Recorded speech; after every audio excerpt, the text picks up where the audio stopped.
ಅವ್ರನ್ನ ಕರೀತಾ ಇರೋದು ಕ್ರಾಂತಿಕಾರಕರು. ಆ ಕಾಲದಲ್ಲಿ ಬಸವಣ್ಣವರು ಇದೇ ಆ ಟೈಮ್ನಲ್ಲೇ ಬಸವಣ್ಣವರು ನಮ್ಮ ಹಿಂದೂ ಧರ್ಮದ ಅನಿಷ್ಟವನ್ನು ತಡೆಯೋದಕ್ಕೆ ಬಸವ ಧರ್ಮ, ಲಿಂಗಾಯತ ಧರ್ಮನ ಸ್ಥಾಪನೆ ಮಾಡ್ತಾರೆ.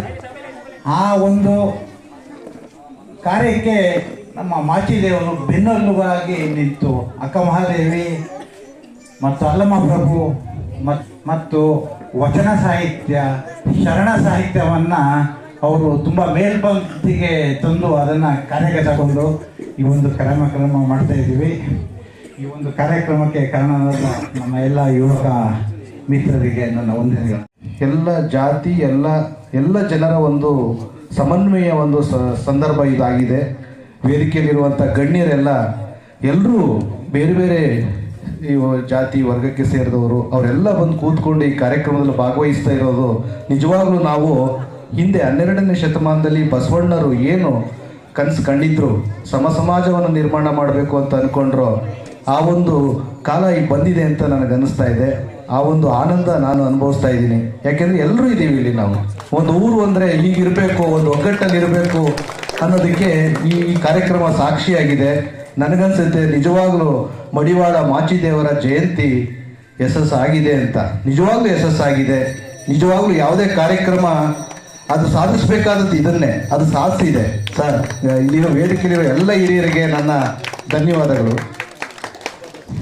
ವಿಜಯನ ಅವರ ಸ್ಥಿತಿ, ಅವರ ಹುಟ್ಟು, ಅವರ ಸಾಧನೆ, ಅವರ ವೈಚಾರಿಕತೆ ಎಲ್ಲವನ್ನು ಅವರು ಹೇಳಿದ್ದಾರೆ. ನಾನು ಇಲ್ಲಿ ಕೇಳೋದೇನೆಂದರೆ, ನಾವು ಯಾಕೆ ಈಗ ಅವ್ರನ್ನ ನೆನಪು ಮಾಡ್ಕೋಬೇಕು ಅಂತ. ನಾನು ಅದಕ್ಕೆ ಮೊದಲೇ ನಿಮಗೆ ಮಡಿವಾಳ ಮಾಚಿದೇವರ ಶುಭಾಶಯಗಳನ್ನು, ಜಯಂತಿ ಶುಭಾಶಯಗಳನ್ನು ಹೇಳಲಿಕ್ಕೆ ಬಯಸ್ತೇನೆ. ನಿನ್ನೆ ಇಡೀ ರಾಜ್ಯಾದ್ಯಂತ ಸರ್ಕಾರಿ ಕಾರ್ಯಕ್ರಮವಾಗಿ ಇದು ನಡೆದಿದೆ. ಈಗ ಇಲ್ಲಿ ಕಾರ್ಯಕ್ರಮ ನಡೀತಾ ಇದೆ. ಯಾಕೆಂದರೆ ನಾವೆಲ್ಲ ನಮ್ಮ ಪೂರ್ವಿಕರನ್ನು, ನಮ್ಮ ಹಿರಿಯರನ್ನು, ನಮಗೆ ಒಂದು ಸನ್ಮಾರ್ಗವನ್ನು ತೋರಿಸಿದವ್ರನ್ನ ನೆನೆಯೋದೇ ನಮ್ಮ ಧರ್ಮ, ಮಾನವ ಧರ್ಮ. ಸೊ ಹಾಗಾಗಿ ನೆನ್ಕೋಬೇಕಾಗತ್ತೆ. ಹಾಗಾದರೆ 12ನೇ ಶತಮಾನದಲ್ಲಿರುವಂಥ ಅವತ್ತಿನ ಈ ಮಡಿವಾಳ ಮಾಚಿದೇವ್ರನ್ನ ಇವತ್ತು ಯಾಕೆ ನೆನ್ಕೋಬೇಕು? ಯಾಕೆಂದರೆ ನೋಡಿ, ನಮಗೆಲ್ಲ ಗೊತ್ತಿದೆ, ಹೆಚ್ಚು ಅಂದರೆ ನಮಗೆ ನಮ್ಮೂರಿಗೆ ಅಥವಾ ನಾಡಿಗೆ ಏನಾದರೂ ಕೊಟ್ಟಿದ್ದರೆ ಅವರು ನೆನಪಾಗ್ತಾರೆ. ಆದರೆ ಮಡಿವಾಳ ಮಾಚಿದೇವರು ಅಂತ ಒಂದು ಶ್ರೇಷ್ಠ ವ್ಯಕ್ತಿ. ಅವತ್ತು ತಮಗಾಗಿ ಅವರು ಬದುಕಲಿಲ್ಲ, ನಾಡಿಗಾಗಿ, ಜನರಿಗಾಗಿ, ಸಮಾಜಕ್ಕಾಗಿ ಬದುಕಿದ್ರು. ಹಾಗಾಗಿ ನಾವು ಇವತ್ತು ಅವ್ರನ್ನ ನೆನಪು ಮಾಡ್ಕೊಳ್ತಾ ಇದ್ದೀವಿ. ಅವತ್ತು ಅವ್ರು ಮಾಡಿದ ಕೆಲಸಗಳೆಲ್ಲ ಇವತ್ತು ಕೂಡ ದಾಖಲಾಗಿ ಉಳ್ಕೊಂಡಿದ್ದಾವೆ. ಆ ಕಾರಣಕ್ಕೆ ನಾವು ನೆನಪು ಮಾಡ್ಕೋಬೇಕು. ಎರಡು ಪ್ರಮುಖ ಕಾರಣಕ್ಕೆ ಅವ್ರನ್ನ ನಾವು ಸ್ಮರಿಸ್ಕೊಳ್ತೀವಿ. ಅವ್ರನ್ನ ಮಹಾ ಕೆಲಸಗಳನ್ನು ನಾವು ನೋಡೋದಾದ್ರೆ ನಮ್ಗೆ ಅನ್ಸುತ್ತೆ. ಜೊತೆಗೆ ಕಾಯಕಿ ಯೋಗಿ, ಜೊತೆಗೆ ನಮ್ಮ ಏನು ಅವತ್ತು 12ನೇ ಶತಮಾನದಲ್ಲಿ ಶರಣ ಚಳುವಳಿಗೆ, ಸಮಾಜದ ಸುಧಾರಣೆಗೆ ಕ್ರಾಂತಿಯಾದಂಥ ಶರಣ ಸಾಹಿತ್ಯವನ್ನು ರಕ್ಷಣೆ ಮಾಡಿದಂಥ ಒಬ್ಬ ವೀರ ಅಂತ. ಅವರಿಗೆ ಎಲ್ಲರೂ ಕರೆಯೋದು ಒಬ್ಬರು ದೇವರು ಅಂತ. ಯಾಕೆಂದರೆ ಆ ಶಕ್ತಿ ಅವ್ರಿಗಿತ್ತು ಅಂತ ಹೇಳ್ತಾರೆ. ಅವ್ರನ್ನ ವೀರಭದ್ರನ ಅಪರಾವತಾರ ಅಂತ ಕರೀತಾರೆ. ಯಾರು ವೀರಭದ್ರ? ನಮಗೆಲ್ಲ ಗೊತ್ತಿದೆ. ವೀರಗಾಸೆ ಹಾಕೊಂಡು ಎಲ್ಲ ನಮ್ಮ ಹಬ್ಬ ಹರಿದಿನಗಳಲ್ಲಿ ಕುಣಿಯುವಂಥ ತೊಟ್ಟಿದ್ದಂಥ ಉತ್ತರಿಯ ಸೆರಗು ಒಬ್ಬ ಶಿವಭಕ್ತನಿಗೆ ಅದು ಸ್ಪರ್ಶ ಆಯಿತು. ಶಿವನಿಗೆ ಕೋಪ ಬಂತು. ಹಾಗಾಗಿ ಶಾಪ ಕೊಟ್ಟ, ನೀನು ಭೂಲೋಕಕ್ಕೆ ಹೋಗಿ ಅಲ್ಲಿ ಮಡಿಯನ್ನ ಮಾಡಿ ನಿನ್ನ ಪಾಪವನ್ನ ಕಳ್ಕೋಬೇಕು, ನೀನು ಅಲ್ಲಿ ಹೋಗು ಅಂತೇಳಿ ಶಾಪ ಕೊಟ್ಟು ವೀರಭದ್ರನ ಕಳಿಸ್ತಾನೆ. ಹಾಗೆ ವೀರಭದ್ರ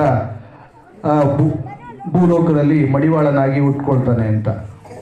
ಏನು ಮಡಿವಾಳರು ಏನು ಕೆಲಸ ಮಾಡ್ತಾ ಇದ್ರು ಅಂತ ನಮಗೆಲ್ಲ ಗೊತ್ತಿದೆ. ನಮ್ಮ ಮಡಿವಾಳ ಸಮುದಾಯದವರು ಮಾಡೋ ಕೆಲಸ ಎಲ್ಲ ಹಿಂದೆ ಮಾಡ್ತಾ ಇದ್ರು, ಈಗಿಲ್ಲ. ನಾನು ಅದಕ್ಕೆ ಅನಂತರ ಬರ್ತೇನೆ ಆ ವಿಚಾರವಾಗಿ. ಅವತ್ತು ಶರಣರ ಬಟ್ಟೆಗಳನ್ನು ಮಡಿ ಮಾಡುವಂಥ ಕೆಲಸವನ್ನು ಭಾಳ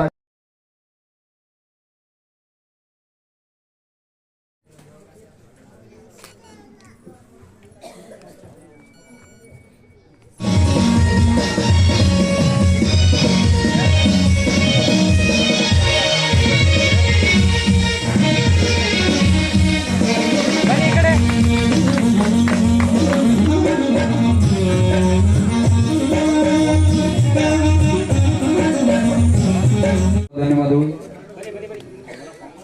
ರಚನಾ ಮಹೇಶ್ ಅವರ ಮಾಡ್ತಾ ಇದ್ದೀವಿ. ಅದರ ಅಂಗವಾಗಿ ಬೆಳಿಗ್ಗೆನೆ ರಕ್ತದಾನ ರಕ್ತ ಪರೀಕ್ಷೆ ಇನ್ನೂ ಅನೇಕ ಕಾರ್ಯಕ್ರಮಗಳನ್ನು ಇಟ್ಕೊಂಡಿದ್ದೀವಿ. ನೀವು ಸಾಯಂಕಾಲ ಫಂಕ್ಷನ್ಗೆ ಬಡ ಮಕ್ಕಳು ಚೆನ್ನಾಗಿ ಓದಿ ಮಾರ್ಕ್ಸನ್ನು ತೆಗೆದಂಥವರು ಮತ್ತು ಈಗಾಗಲೇ ಕಂಪ್ಲೀಟ್ ಮಾಡಿದಂಥವ್ರಿಗೆಲ್ಲ ಪುರಸ್ಕಾರ ಇಟ್ಕೊಂಡಿದ್ದೀವಿ, ಬರಲೇಬೇಕು ಅಂತ ಹೇಳ್ತೀವಿ. ಈ ಒಂದು ಸಂದರ್ಭದಲ್ಲಿ ಆಗಿರತಕ್ಕ